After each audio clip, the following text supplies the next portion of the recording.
男人发现养了7年的女儿并非自己亲生，承受不住刺激后，决定在酒吧彻底放纵自我。可醉酒后却不料被女人捡尸了。让人更没想到的是，已经38岁风韵犹存的女人，竟然还是异血。此时，你看着身边的女人，她正恬静地依偎在你怀里熟睡着。然而正在欣赏之时，怀里的女人却睁开了眼睛，毕竟两人已经发生了事情，而且这个女人看起来也没有一丝风尘气息，倒是觉得可以跟她增进一些了解。虽然妻子背叛了自己，但你却从来没有想过要孤独终老。理清思绪后，你便开口说道：“我觉得我们可以试着接触一段时间。”而女人听后，竟风轻云淡地说道：“没事的，你想多了。你走吧，我不想和你互相了解。”此话一出，你顿时有点蒙圈。这话是什么意思？那你昨晚为什么要把我给捡回来呢？女人则把话题一转，继续说道：“还是先回去，把自己的事情解决完再说吧。养了7年的女儿都不是你的，你还不快点去和你老婆离婚？”你听后顿时一惊，急忙问道：“你是怎么知道的？”女人露出一脸无奈的表情：“你昨天晚上在车上喊了一路。”“为什么？”“我是不想知道，都难了。”你听后露出一脸尴尬之色：“你等着我，我先回去和老婆离婚，然后再来找你。”你觉得是自己已婚的身份让他误会了。女人此时略显愤怒地说道：“你这人是听不懂人话吗？你想和我接触也要我愿意才行吧？赶紧给老娘滚蛋！”你听后顿时憋红了脸，不知该说些什么。但等你掀开被子准备下床时，却发现床上有一朵红色的小花。你瞬间愣住，不由得看向了女人。想到自己喝醉后被女人捡尸就够离谱了，没曾想在自己被动的情况下还拿下了女人的第一滴血。你此时的脑子已经完全不够用了。看什么看？赶快滚！温馨脸色通红的驱赶着你，而你此刻却眼神坚定地说道：“你一定要等着我。”有了这个情节的你，此时对眼前的这个女人好感大增。自己喜不喜欢她先不说，但至少比妻子陈雨婷要干净无数倍。温馨听后只是摆了摆手，却一句话也没说。她不但同情你的经历，还把自己最宝贵的东西给了你。想到这，温馨不由得有些想笑。喜欢的人骗了我20年，从没给过任何承诺，心灰意冷的一次失措，居然得到陌生人的承诺。温馨不禁咒骂自己，真的好傻。此时离开酒店的你，直接来到妻子公司，走进办公室，便看到妻子陈雨婷正在办公桌前工作。然而望着眼前美丽干练的妻子，你却没有一点心理波动，有的更多是嫌弃和厌恶。老公，你怎么来了？昨天晚上你去哪儿了？给你发信息不回，打电话关机。看着神态自然的妻子，你心里更是烦闷。自己就是被她这样的外表给欺骗了，多年的出轨和背叛，她却能伪装得如此完美。如果不是自己去做了亲子鉴定，很可能下半辈子会一直任劳任怨地供她驱使。你站在办公室，脸色阴沉地问道：“陈雨婷，你老实告诉我，有没有背叛过我？”陈雨婷猛然一惊，随即又面色如初地说道：“老公，你怎么了？今天的你很奇怪啊，大早上来到公司就问我这个，是不是听说什么了？”陈雨婷不愧是久经沙场，情绪控制得很好，而你现在的脸色极差，并不想跟她拉扯。你看看这是什么？你直接把2份亲子鉴定递给了妻子。陈雨婷接过后看了几眼，顿时脸色大变。她没想到自己隐瞒多年的事情，居然被你发现了。陈雨婷沉默了许久后，把鉴定报告直接丢进了碎纸机里，淡定道：“老公，我们一家人过得不幸福吗？”你听到妻子的话，差点一口气没喘上来。这话伤害不大，但却侮辱性极强。你觉得可能吗？别逼我把那个男人给你找出来！我现在马上要跟你离婚！婚是不可能的，我的2个女儿不能没有爸爸，而我自己也不能没有老公。妻子陈雨婷说话时的语气极为平淡，就像是陈述一件很平常的事情一般。而你来的时候也想过很多场面，有痛哭的、嘲讽的、跪地求饶的，甚至死不承认的，但就是不曾想到有这么风轻云淡的。此时的你再也无法忍受这种屈辱，怒声吼道：“你脑子是不是坏掉了？不是我的孩子，我凭什么要赡养他们？我更不会再和你这么一个女人一起生活！如果你不同意，我就去法院起诉离婚，到时候一切后果你自己承担。”你的情绪有些激动，觉得自己的妻子很陌生。如果不是昨天晚上发生的事情，你现在真恨不得直接掐死妻子。听见你要闹到跟他对簿公堂，陈雨婷的眉头顿时皱了起来。一向理智的她也忍不住想要发脾气，但看着快要发疯的你，她也不敢再刺激你的神经。要是控制不住场面，让事情在公司爆发，那之后她的麻烦事会很难处理。陈雨婷平静了一下情绪，轻声道：“你怎么突然会去做亲子鉴定呢？是不是有人跟你说什么了？”我听后极不耐烦地对她说道：“好吧，我现在不想纠结这些，我就一句话，必须离婚。孩子都是你的，我们名下的财产平均分配，这件事就算到此结束，以后我们各过各的，永远不要再见。”然而陈雨婷听后，终于露出了她凶狠的眼神，道：“离婚？你想都别想！你现在马上跟我回家，不然别怪我对你不客气。”你听后也是毫不认怂：“都到这个时候了，你还想干什么？你觉得我还能和你过得下去吗？就算你不想离婚，我也不会再回那个让人恶心的家。我给你3天时间考虑，3天后如果你还没有想好，那就法庭见。说完，你头也不回地推门而去。陈雨婷看着你离开的背影，气得把办公桌上所有能砸的东西全部砸了一遍。冷静下来后，她拿出手机拨通了一个电话，响了2声后，对面便接了起来。喂，怎么了，学姐？这么快就想学弟了吗？我老公知道我的事情了，也知道孩子不是他的，你那边到底能不能娶我？他是怎么知道的呀？你不是一直都瞒得挺好的吗？现在说这些还有什么用？3天之后，如果我不同意离婚，他就会去法院起诉。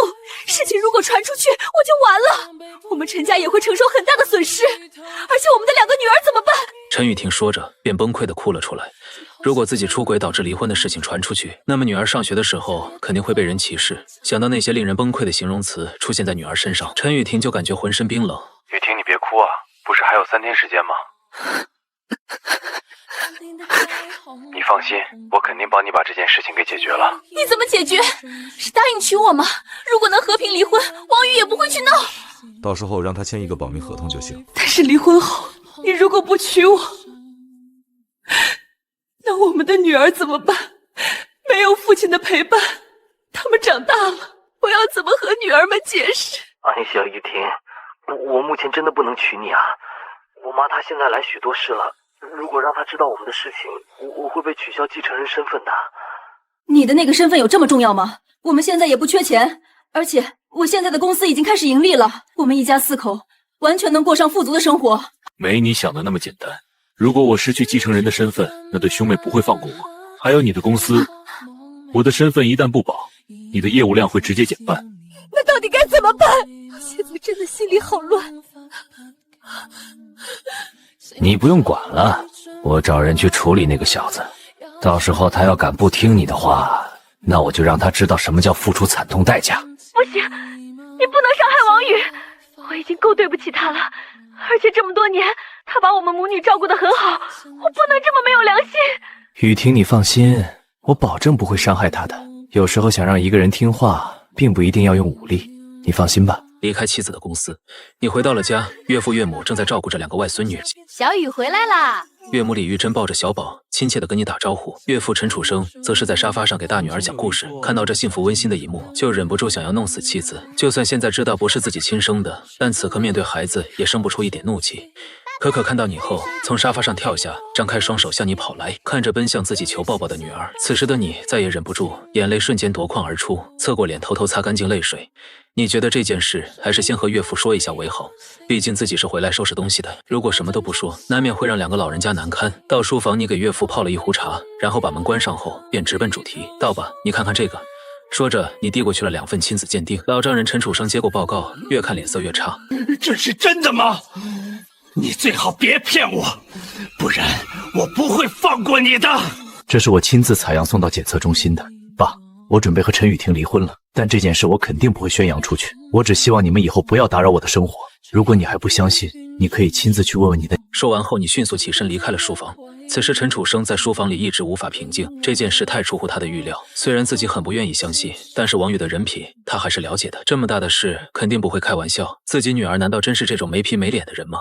陈楚生拿起电话，直接拨通了女儿的号码。爸，您找我有事吗？陈雨婷接到父亲的电话，心里莫名一沉。可可和小宝都不是王宇的孩子，这件事情是不是真的？陈楚生也懒得套话，很直接的问道：亲子鉴定现在就在我手里，你给我说清楚，到底是不是真的？爸，这不是真的，可可和小宝就是我和王宇的孩子，是王宇自己搞错了。你在家等着，我现在就回去。说完，陈雨婷挂了电话，迅速往家中赶去。陈楚生自觉对女儿还是非常了解和信任的，听了女儿的话，当即就感觉被你骗了，怒气冲冲地走出书房，准备找你算账。来到卧室，看到你正在收拾东西，心中的怒火不由而生。没想到现在居然敢欺骗我！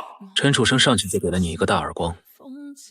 小子，你敢骗我？我刚打电话问了雨婷，你现在还有什么好说的？此时的你莫名其妙地挨了一巴掌，在听着陈楚生的话后，顿时怒火攻心。好你个陈雨婷，这是给你脸你不要啊！你既然死活不承认，那我就把那个男人给揪出来，到时候看你们陈家的脸还要不要？看着面色涨红，狠狠瞪着自己的陈楚生，越发觉得这小子是在欺骗自己，想着这么多年在自己面前装好人，哄得他们老2口都对他转变了态度，而现在却终于露出真面目。小子，你想和雨婷离婚可以，但是你只能净身出户。1分钱也别想带出去！你放屁！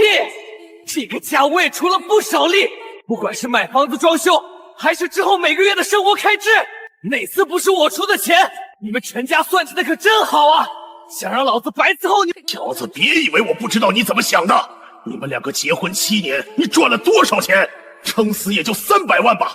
可现在雨婷的公司市值起码过亿，你这时候想拿走1半财产，你可真是好心机啊！随便你怎么说，3天以后咱们法庭见。你要是不相信这个报告，你可以自己去做，但到时候被打脸了，可别怪我没提醒你。说完，拽下了几根头发，拍在了桌子上。陈楚生看到你这么认真，根本不像是在说谎，而且听你的口气，还要把这事给闹到法院。老东西当下对女儿的话也产生了怀疑。这件事我会调查清楚的。如果让我知道你小子耍阴招，保证会让你生不如死。哼，你到时候别被自己的女儿气死就行。对了，你肯定不会死的。俗话说上梁不正下梁歪吗？你们都是同一类人。论毒舌，你也是当仁不让的。一顿输出，差点把陈楚生气出心脏病来。你绕过陈楚生，继续开始收拾自己的衣服。此时陈雨婷回到家后，看到你正在收拾东西，自己的父亲则站在门口，正恶狠狠地看着你。事情的发展已经超出了陈雨婷的预料，她没想到这件事还会牵扯到自己的父母。看两人现在的样子，明显是已经撕破脸了。自己想要保住这段婚姻就更加困难了。没有理会自己的父亲，陈雨婷跑过去拉住了你的手。老公，你在干什么呢？你看着自己手腕上纤细完美的玉手，顿时觉得一阵恶心，想着这只手抚摸过其他男人，你立马就挣脱了出来。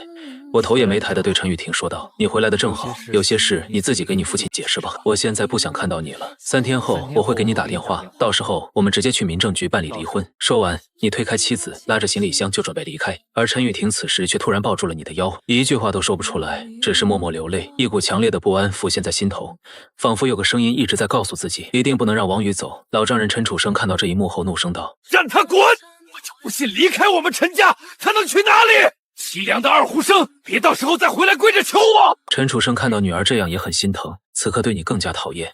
就算女儿真的出轨了又怎样？可可和小宝不还是照样是自己的外孙女，守不住自己老婆的窝囊废，活该被戴绿帽子。此时你用力地掰开陈雨婷的双手，冷漠地看了一眼陈楚生，没再说话，头也不回地背包走人。第二天你睡到下午的3点多，此时电话响起，你看了看是公司打来的，说是有事要让自己去公司一趟。昨天你为了妻子的事专门请了1周的年假。这个时候公司打电话肯定是有重要的事情，虽然自己家庭破碎了，但是对于自己的事业你还是比较看重的，毕竟以后还需要生活，还要照顾远在老家的父母。来到公司后，你直接来到总经理的办公室。张总，你有什么事情吗？王经理来了，坐吧，确实有些事想和你聊聊。你也没多想，就只坐到办公室的沙发上。此时张总开口说道：“王经理，今天叫你过来，一半是为了公事，另外一半呢是一点私事。你来公司也快7年了，一直表现得不错，也确实为公司的发展付出了很多心血，你的付出公司都是看得到的。现在呢，有一个晋升的机会，公司老朱下个月就要退休了，我想着让你去接他的位置，不知道你有什么想法呀？”老朱是公司的4个副总之一，主管公司的科研和工程项目2大部门，在公司可谓是实权副总。不过前一段时间公司就传出流言，说老朱退休之后会被公司返聘。但看张总今天的意思，老朱莫非真的是想歇歇了不成？自己这是情场失意，职场得意啊！你当即回应道：“张总，我个人很感谢公司对我的认可。对于接替朱总这件事，我有信心，张总绝对能够完成公司交给我的工作任务。关乎到升职的事情，别管自己现在心情好不好，肯定是先同意再说。之后的工作怎么做，那留到以后再议。在职场厮混多年的你，并不清高，机会来了肯定是要把握住的。”张总听后也是微微一笑道：“好，公司就需要你这种年轻人来领导。不过有一个条件，你要先同意一下，不然这职位也不好落在你的手里。”什么条件？你有些奇怪，莫非老张想找自己中饱私囊，挖些公司项目拿去自己做？别紧张，按说这是你的私事，我不该过问的。但是你这马上要升任公司的高层，我这当老总的也得对下属多多关心啊。我听后直接开口说道：“有叫什么私事？张总您说，如果能做到的，我肯定会做的。”此时的你已经有了一种不好的预感。张总一副表情严肃地说道：“那好，我也不卖关子了。如果你想升任副总，条件只有一个，那就是5年内你不能离婚。”此话一出，你顿时大吃一惊，脱口而出：“你说什么？张总，我怎么不知道公司有这规定呢？自己这都马上要离婚的人了，这货怎么突然提出针对性这么强的条件呢？”张总摆了摆手道：“别紧张啊，小王，升职的条件我都说了，能不能接受，你自己回去多考虑考虑。不过我希望你下班前能给我个答复。”张总，实不相瞒，我3天后就会和现在的妻子离婚，这期间我还不是副总，等离婚了再升职。这样一来，这时候我已经离婚了。这应该不违反你说的条件吧？小伙子，事情不是你想的那样的。你如果想升任副总，那么3天后就不能离婚。今后这5年也不允许离婚。公司副总的年薪是500万，而且还有干股分红。去年老朱分了3000多万的分红。你自己一定要考虑清楚。说完，张总摆了摆手，就让你离开了。一头雾水的你走出公司，怎么也想不明白，自己离婚的阻力居然还会来自公司。按照张总说的话，自己如果不离婚，到年底最少能赚4000万。可是让自己继续当乌龟，那还不如杀了自己。别说4000万了，4000亿我也不会同意。你走后，张总在办公室拨通了一个电话。温少爷，你交代的事情我已经办好了。下面就看王宇怎么决定了。如果他同意了，我会在合同上做点手脚，5年后他拿走多少，就要退回来多少。要是不同意，那我就直接开除了他，并且向全行业发出对他的封杀令，让他在这个行业1毛钱也赚不到。电话那头传来回应，那就多谢张总了。明天麻烦你过来一下，有个项目我想和你谈谈。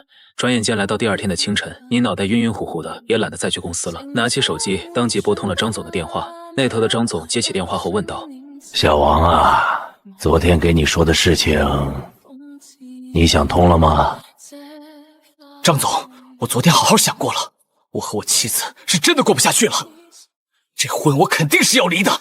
具体原因我也不方便透露。张总听后也是心中一惊，劝道：小王，这次机会可是十分难得，毕竟是1年几千万的收入啊！我觉得你还是要慎重选择，年轻人不要这么冲动。我已经考虑清楚了，副总能干就干，不能干也没什么，我只想活得痛快一点。张总沉默片刻后说道：那行吧，你考虑清楚就好。明天你过来办理下离职手续吧。挂了电话，张总的脸色不是太好。本来计划的是让你干上副总，然后他们在聘用合同上做些手脚，拖你5年时间，再把你赶出公司，还不用付出1毛钱。可现在只能把你赶出公司，而且根据王宇的合同，开除你后还要赔你几10万的违约金。张总顿时感觉这笔买卖太不划算了。挂了电话，你的心情却顺畅了很多。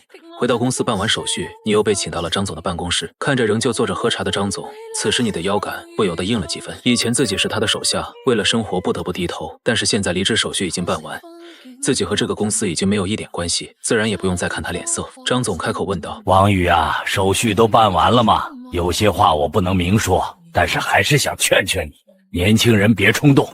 张总，说这些不嫌太晚了吗？你都说了我是年轻人，那年轻人偶尔冲动一下，不也很符合逻辑吗？张总此时皱了皱眉头说道：开除你并不是我的意思，真的是人在江湖身不由己啊。我虽然说是公司的总经理，但是上面还有几个董事啊。此刻你心里不由得暗自佩服张总，不愧是一只老狐狸，这话让他说的是滴水不漏，把责任那是推得干干净净。不过你才不管这些，就这么静静地看着这货表演。张总又说道：我这里有几家公司，你要是有兴趣，我可以推荐你过去，这也算是我个人对你的补偿。说着便推过来了几份文件，打开文件一看，不由得一阵好笑。哎呦喂，这些公司自己都很熟悉啊，不都是和现在这个公司有密切合作的公司吗？我从来都不觉得这货会这么好心。怎么样，看上哪个公司了？看上有什么用？合同都签了，终生不能从事这个行业了。我要是去了上面这些公司，赔偿金可是500万呢。张总，你不会是在阴我吧？张总淡定回应：小王，你放心吧，只要我睁一只眼闭一只眼，赔偿金什么的，那不就是一句废话吗？你只管放心大胆的去。我去你二大爷家！去你！当我是傻子吗？说说吧，陈家到底给了你什么好处，让你这样坑老子？陈家在我眼里算个屁，既然被你发现了，我也不怕告诉你，小子，有些人你得罪不起，要是不听话，结果不是你能承受的。哼，这么看来，张总也就是一条听话的狗而已。你小子嘴巴放干净一点，不然老子直接发封杀令，让全行业封杀你，连个扫大街的工作都找不到。你真是个傻货！老子家里还有几十亩地，我直接回去种地，你管得着吗？你有本事把我家的地给买了。不过你既然这么看不起陈家，那就说明对付我的是陈雨婷的那个奸夫啊！阴沟里的老鼠，见不得人的玩意。我会让你知道什么叫祸从口出！你现在马上给我滚！你也不想再跟他废话，直接起身道：“对了，还有个事情我想告诉你，不仅赔我50万的赔偿金，还送给了我50万的保密费。这100万，多谢张总了呀！”说完，你转身大笑着离开了公司。走出公司，你的心情相当不错，想着明天上午把离婚的事情办妥，下午就去找自己的一血姑娘。来到商场后，你直奔卖首饰的店铺，想着买个礼物，准备见面时送给一血姑娘。然而此时一道熟悉的声音在旁边响起，你转头一看，我了个去，这不是丈母娘李玉珍吗？他旁边的男人居然是妻子的表叔刘宝强，两个人虽然戴着口罩做了遮挡，但还是被你一眼就认了出来。看着距离自己10几米的丈母娘挽着刘宝强的胳膊，看样子这两个人的关系是异常亲密，不知道的还以为他们是一对老年情侣呢。眼前的画面信息量太大，让你一时没有反应过来。这时你赶忙拿出手机，帮他们记录着两人的美好时刻。两个人在商场里逛了一会儿，李玉珍给自己买了几件衣服，又给刘宝强买了一块手表，价格多少你离得太远也不看不清。但是看着百达璀丽的店面，不禁感叹丈母娘是真下血本。来到停车场后，便开车跟上前岳母的车。跟了一会儿，你发现有点不对，这也不是回自己小区的路啊，人家在这个小区也没有房产。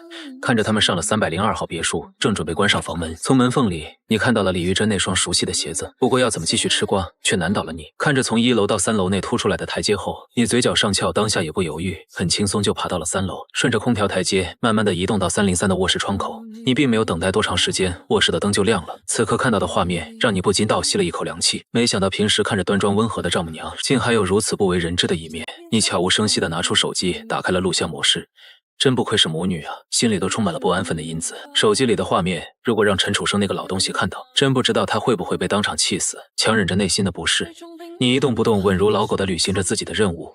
3个小时后，你才哼着小曲回到家中，用手机在视频里精挑细选的截下了几张照片，打印好装在一个文件袋里，就抓紧洗洗睡了。这一夜你睡得非常踏实，而妻子陈雨婷今晚却是彻夜难眠，丈夫明天就要跟她离婚。这2天自己联系了几次情人，可是每次她都是以工作忙而回绝了自己，心里空落落的感觉像是被抛弃了一样。然而这一夜睡得最好的当然还有李玉珍和刘宝强。第2天一大早给妻子打电话一直没人接，你不得不再次来到了自己曾经的家，敲了几下门，发现过来开门的竟然是李玉珍。你此刻有些愣神，不过还是离婚的事情重要。你强迫自己不去回想昨晚的画面，只听李玉珍说道：“进来吧，有些事你爸要和你谈谈。”来到客厅，看着自己买的房子里坐着陈家的人，还是有些生气。王宇，你想离婚可以，不过你需要把这个签了。陈楚生推过来一份文件，你接过来一看，居然是离婚协议。看着上面一大堆的额外条件，不能说是苛刻呢，简直就是岂有此理。换成以前的自己，估计早就开始发飙了。但是一想到自己给老丈人准备的惊天大瓜，你只能强忍怒火，做好报复的准备。等着吧，我绝对不会让你们好过的。看着上面妻子已经签好名字的协议，你拿过笔，直接就签下了自己的大名，不要钱。此时陈雨婷跑过来想要制止，但是你写字的速度太快，直接就签好了。你拿走上面的一份，把另外2份丢在了桌子上。陈楚生看着你这么淡定的表现，确实有些不可思议。你看清楚协议上面的条款了吗？哼，我看清楚了呀。你们陈家还真是吃人不吐骨头的主，连昨天公司补偿给我的赔偿金都不放过，我还真的是长见识。不是的，老公，刚才的不算，我们不离婚。我知道你心里是舍不得的。陈玉婷这2天想起了很多和你在一起的经历，越想越觉得你对她是真的好，她真的舍不得。而陈楚生则直接给了陈玉婷一巴掌，还嫌不够丢人吗？赶快去给我把婚离了！面对这样的女儿，如果不是亲生的陈楚生，真想掐死她。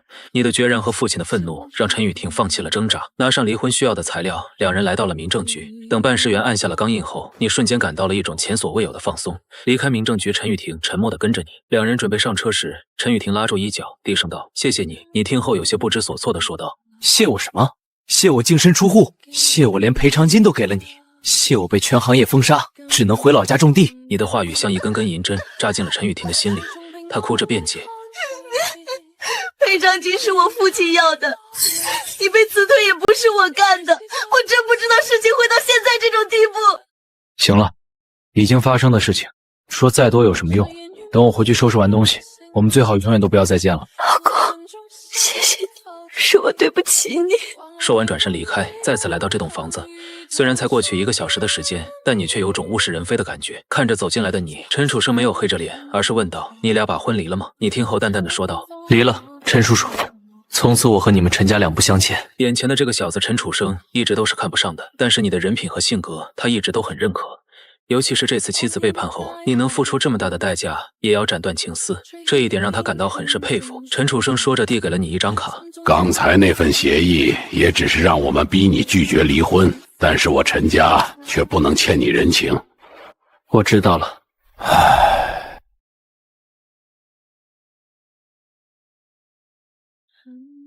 这里面是500万，也算是你这么多年为陈家付出的补偿。此时你握着卡，有些明白了陈楚生的想法。陈雨婷可以丢人，但他陈楚生还是要脸的。把钱装进口袋后，你也没说什么，毕竟这是自己应得的。收拾完行李后，你看着坐在沙发上的陈楚生，只感觉这个傲气的老头真的很可怜，突然有种同是天涯沦落人的感觉。不过此刻自己算是解脱了。而他估计被李玉珍骗了几十年了吧？想到这里，你觉得还是帮帮他吧，不然估计到死他都不知道自己的妻子背地里到底干了什么事。试了几次，但总开不了口。当下拿出自己打印的照片，还有视频 U 盘，拍在陈楚生手里，说道：“陈叔，男人最重要的是活得明白，这些东西我没有辈分都给你，你好好保重吧。”说完，你便飞快地转身跑出了家门。陈楚生看着手里的照片和 U 盘，有些害怕，莫非自己闺女出轨的证据被这小子找到了？有些庆幸自己没把事情做绝，不然王宇肯定不会把这些东西送给他。虽然他很肯定这是闺女出轨的证据，但还是忍不住想要打开看一下，万一是那小子搞错了呢？然而陈楚生只是看了一眼，便发出了一声哀鸣：“李玉珍，你可真是个狠人呢！”说罢吐出了一口鲜血，就昏迷了过去。离开民政局，他不知道怎么面对你，所以就一直在下面等着。此时刚回来，就看到自己父亲瘫倒在沙发上，脸色苍白如纸，胸口和茶几上都是鲜血，赶紧打了120，然后就上前搀扶陈楚生。无意中看到地上散落的照片，看着上面母亲和自己表叔在一起的画面，感觉眼前一黑，也昏倒过去。还好陈雨婷昏迷前打了电话，不然陈楚生今天搞不好就真的被气死了。救护车来得很快，虽然没有打通陈雨婷的电话，但由于门没有关，他们还是进到了屋子里。看着眼前昏迷的父女俩，没有选择直接送往医院，而是立马开始了紧急救治。陈雨婷毕竟年轻，虽然受的刺激很大，但还是很快就苏醒了。醒来后不顾医生的劝阻，赶快把照片从地上捡起来，然后撕碎丢进了马桶里。陈楚生怒急攻心，经过临时抢救，算是稳住了，但是还没有醒来，被抬上担架送往了医院。陈雨婷坐在救护车里，看着自己的父亲，也不敢给自己的母亲打电话。她怎么也想不到，短短几天的时间，自己的家就这样散了。做完该做的事情，算是对得起陈楚生了。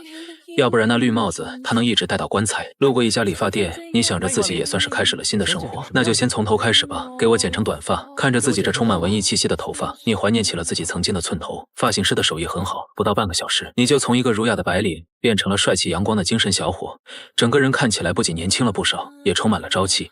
看着镜子里的自己，你很满意，感觉这才是男人应该有的样子。刚走出门口，就被感觉胸口碰到了一个软软的东西，然后就感觉一股力量涌了过来，本能的后退2步，然后伸手往前一抓，只感觉触手滑腻，弹性惊人，一声惊叫让你回过神来。此刻脑子里出现了一小段的信息：乳腺癌中期治疗方式，你还不松手。虽然是自己走得太快撞到了他，但是此时自己的兔兔被他这样抓着，孙茜很是羞怒。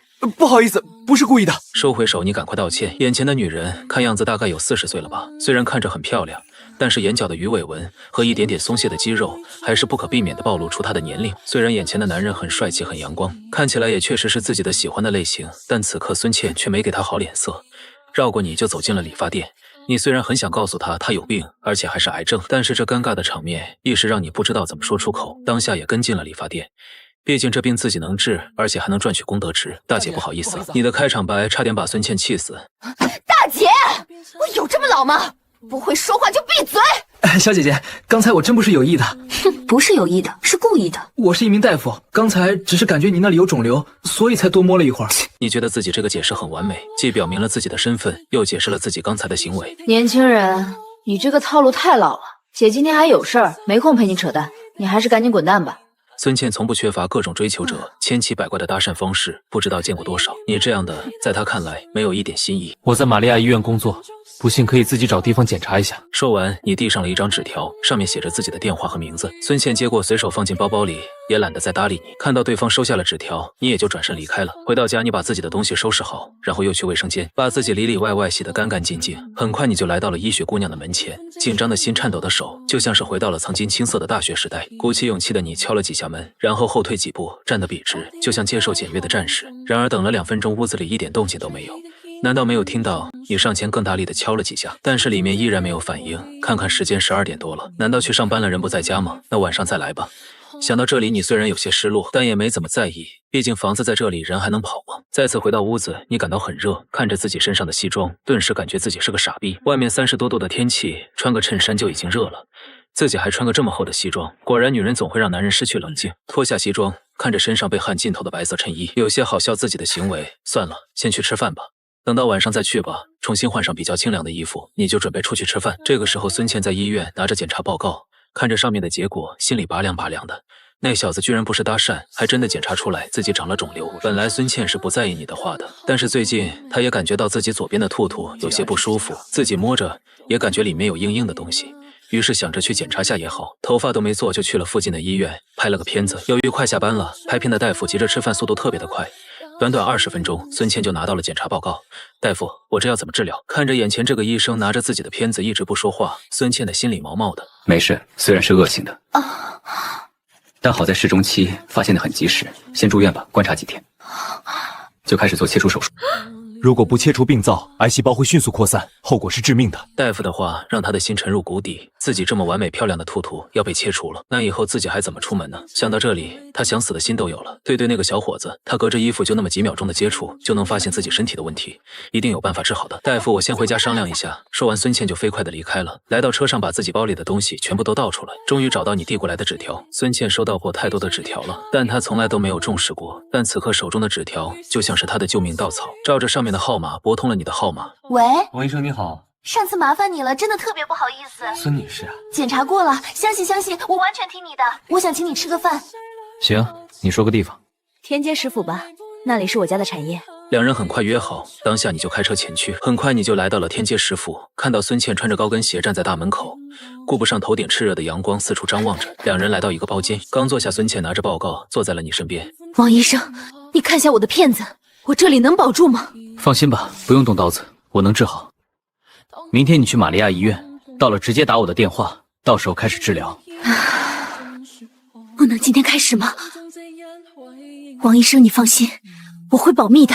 仿佛看出了你的想法，孙茜立马保证。有时候女人的直觉真的很准。本来就要决绝的你，听到这句话有些犹豫了。你倒是不担心她出去乱说，反正这里就他们俩，到时候自己不承认，也没人能把自己怎么样。王医生，你就可怜我吧，我还没结婚，你也不想看到我以后嫁不出去吧？行，找个安静点的地方。孙茜心里有事，扒拉几口就吃不下，一双美目就这样巴巴地看着你。饭后两人来到3楼，走廊的尽头有一间单独的房间。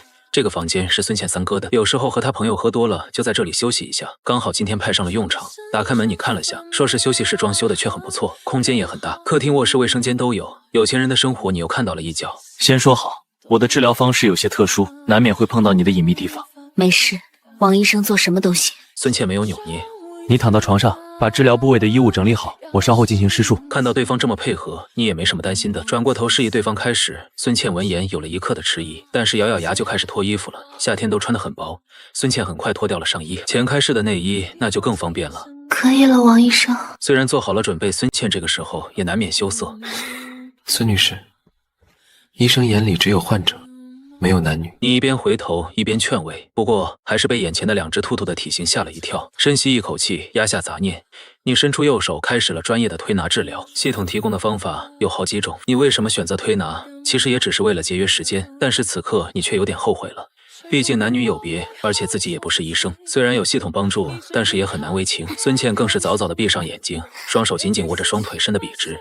算了，医者父母心，自己虽然不是大夫，但也是奔着治病救人的心态，当下也不犹豫，伸手就在肿瘤的位置开始推拿。你能够清楚地感受到里面的肿瘤正在慢慢变小，再坚持10分钟就能够完成治疗。孙茜经过长时间的治疗，耗尽了全身的力气，想动一下手指都难，感受着手中越来越多的汗水，你只好抽出纸巾先擦拭干净，不然就太滑了。这次治疗2个人都很紧张，不过随着最后一点肿瘤的消失，你总算是松了口气。可以了，孙女士，肿瘤已经消失了，等下我开个药方，你吃上1周就完全没事了。收回湿漉漉的双手，你拿着纸巾开始擦拭。谢谢你，王医生。摸了摸以前能够感受到硬硬的东西，确实不见了。芊芊，豪迈的声音在外面响起，接着门就被推开了。孙茜来不及穿上衣服，只好拉过被子盖住了自己的胸口。不过夏天的被子真的太薄了，孙茜的体型还是完美的展露出来。我操，你们在干什么？倩倩的三哥看着眼前的场景，推门的手都忘了收回去，站在门口一动不动。三哥，你怎么不敲门就进来了？倩倩看着傻子一样的三哥指责起来。妹妹，妹真是老树开花，终于想要嫁人了。这要放在10年前，他肯定上去先把你揍一顿再说。可是10年过去了，全家为了他的婚事想尽了各种办法，但依然没什么用。妹妹都42了，大哥的女儿都生2个孩子了，他还是不结婚，自己3兄弟算是操碎了心。此刻他又怎么会去吓唬威胁妹妹的男人呢？况且眼前这小子长得挺精神的，看着身体也很结实，面对自己也是临危不乱，稳重的很。当自己的妹夫也不错。走，择日不如撞日。今天我和妹夫好好喝几杯。孙德胜怎么会没听清楚2个人说什么呢？但是刚才的画面，自己的妹妹都光膀子了。不管是因为什么，这小子总要为自己妹妹负责吧。当下仗着自己的胡搅蛮缠，先把人留住，等其他人来了再好好拿捏你。不管是威逼利诱，还是跪地磕头，为了妹妹的终身大事，这个脸他今天不要了。被孙德胜半拉半拽的带到一个豪华包房里，一路都在试图解释，但并没什么卵用。打定主意的孙德胜根本不管他说什么，这还是他这么多年第一次看到妹妹这么接近一个男人，心里就一个想法：这个妹夫你当定了。这时候，服务员拿了2瓶茅台，端上来几盘下酒菜。孙德胜拿过酒瓶，用2两的杯子直接倒了2杯，说：“妹夫来，走一个。”说完，吨一杯见底，喝呀，看什么呀？你看这3秒1杯酒的孙德胜有些愣神，这个真的喝不了。你轻声说，没喝你怎么知道喝不了？你先试试，喝不下我不劝你。你闻言在嘴边轻轻的喝了一小口。妹夫，做人不能这样啊！孙德胜拿着自己的空杯子在示意。你看看他手中还满满当当的酒杯。三哥，我再陪你一杯，不过这次不能不给面子。说着，这货又倒满了2两，然后一仰头，吨，给你再次表演了3秒1杯酒的绝活。妹夫，该你了。孙德胜把空杯子往桌子上一放，呲着牙，眼神灼灼的看着你。这不合适不行了，这货仗着酒量好就欺负我是吧？我从小到大酒桌上怕过谁？眼一闭头，一仰3秒1杯酒的绝活。搞得谁不会一样？喝完，你把空杯子对准孙德胜，眼神里带着那么点挑衅。不错，好汉子，三哥给你满上。你这会儿也放开了。既然解释不通就不解释了，既然走不了，那我就不走了。既然你想喝酒，那就来吧，谁怕谁啊？几千块钱1瓶的茅台，又不用自己出钱，不喝白不喝。三哥，你们在干什么呀？孙倩进屋看着2人旁边的酒瓶，剩下不到1半的酒，有些惊讶。刚才还纠缠不清的2人，这回怎么就喝上了？小妹来了，去，再搬1箱酒过来。你伸手从盘子里抓了一把花生米，一颗一颗的吃着。看到孙倩进来，还是礼貌性的露出个微笑来。三哥，我敬你一杯。都是这货胡搅蛮缠等，把他放倒了，自己就能离开了。好来，干了妹夫。对于你的敬酒，孙德胜还是很开心的。2人一碰杯，一仰头，吨，给孙倩同时上演了3秒1杯酒的绝活。你则是拿着酒瓶开始倒酒，全部倒完，刚好2杯，把空瓶子放到一边，接着又打开了另一瓶酒。孙德胜这回也清楚你的想法，年轻人到底是冲动，这是和自己杠上了。不过你杠啥不好杠这个，自己做3就割了，今天就给他好好上一课，让他知道人外有人的道理。不到1个小时，孙倩搬过来的1箱酒没了3瓶。孙德胜和你越喝眼睛越亮，互相看着对方，都有一种搬石头砸自己脚的想法。你们别喝了，再喝就出事了。看着谁也不服输的2人，孙倩心里有些无奈，自己3哥的酒量他是很清楚的。开始还以为你估计用不了多长时间就会败下阵来，但是怎么也想不到2个人就这样吨的干了5瓶，而且看样子自己再不劝，估计剩下的3瓶也不够他俩喝的。妹夫，我们歇会。孙德胜这回心里没底，虽然他还没有喝醉，但是这小子的底还没摸到，也不知道自己扛不扛得住。刚好接着孙倩的话，让自己先缓一缓。你也是有苦叫不出，这孙德胜太他妈的能喝了。2人相视一笑，就放下了酒杯。三哥，我去个卫生间。说完你就站了起来。孙德胜微笑着摆摆手，来到卫生间的隔间里，你抱着马桶就开始吐，知道自己胃里空空，再也没有什么东西能吐出来，漱口又洗了把脸。你感觉自己的状态好了很多，虽然喝了不少，但是身体吸收也是要一个过程。肚子里的存货清空了，这回脑子清醒了不少。来到包房，你看到孙德胜和孙倩正在和2个男人说着什么。你的到来让4个人同时抬头看向他，3个男人的目光都挺火热的，一时让他感觉很诡异。孙倩略显无奈的笑笑说道：“王医生，我解释过了，误会都解开了，实在是不好意思。没事，解释清楚就好，我也没什么损失不碍事的。我出去的那回，倩倩的大哥和2哥相继过来了，趁着这个机会，他拿出了自己的检查报告，又把和你怎么认识的、怎么治疗的事说了一遍。当然有些事他肯定不会说，只是解释检查需要几句话就带过。兄弟3人听完解释，也感觉老三搞了个乌龙，不过也没有怪他，毕竟要是他俩遇到这种事情，也难免不会误会。王医生，我是倩倩的大哥孙德昭，这是倩倩的2哥孙德行，老三你都认识了，就不再介绍了。我代表我们3兄弟，谢谢王医生救了倩倩。孙德昭上前紧紧地握住你的手，不好意思，王医生，是我搞错了。孙德胜脸色通红的道歉，也不知道是喝酒的原因，还是真的不好意思。大哥，事情都说清楚了，我们要好好感谢王医生。今天刚好都在一起吃个饭吧。孙德信也过来打圆场，几个人分别坐在了酒桌上。大哥，这个妹夫真不要了，先看看再说。老二已经找人去调查了。大哥，机会难得呀，我感觉这小子很不错呀，我们用些手段赖也要把倩倩赖给他。闭嘴。等老二那边传过来消息了再说。我孙家的姑娘也不是谁想娶就能娶的。行吧，大哥，你说咋办都行，我听你的。不过一会儿爸妈过来了，你去解释。我刚问过景睿了，爸妈刚才还在午睡，没有得到消息。来，王医生，首次见面，我们兄弟三人敬你一杯。说着，你就看到对面三兄弟整齐地举起了酒杯，不过这次的杯子换成了半两的小杯子。客气客气了，你一碰杯，四人同时干了。倩倩，你也敬王医生一杯，别人救了你，不要这么没礼貌。老大孙德昭放下酒杯，对着孙倩说道：“王医生，谢谢你。”孙倩端起一杯酒，一口饮尽。孙女士客气了，我是医生，这都是应该的。你这会心态比较轻松，误会解释清楚了。喝酒的杯子直接小了4倍，压力顿时就没有了。王医生，倩倩的病我们也了解过，手术之后人也就半废了。我们孙家真的很感谢你。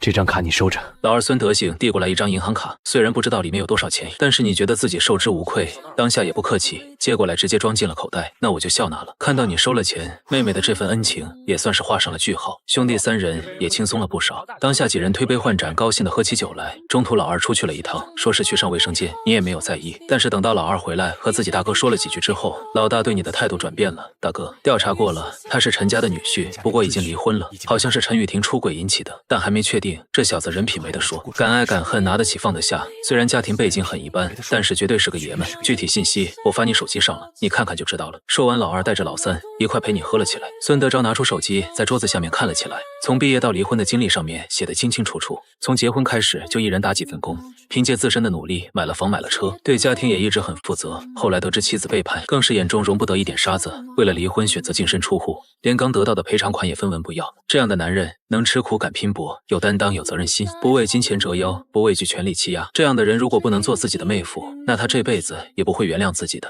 虽然妹妹比他大12岁，但在孙德昭看来这都不是事，自己的妹妹在他眼里永远是18。不过这家伙看样子很难同意做自己妹夫，还要用些手段才行。想我孙德昭光明磊落一辈子，这回为了自己妹妹的终生幸福也不顾了这么多。卑鄙就卑鄙吧，到时候多准备点嫁妆补偿下吧。想到这里，孙德昭拿定了主意，当下给了老二和老三一个眼色。兄弟多年，他俩又怎么不明白自己大哥的意思？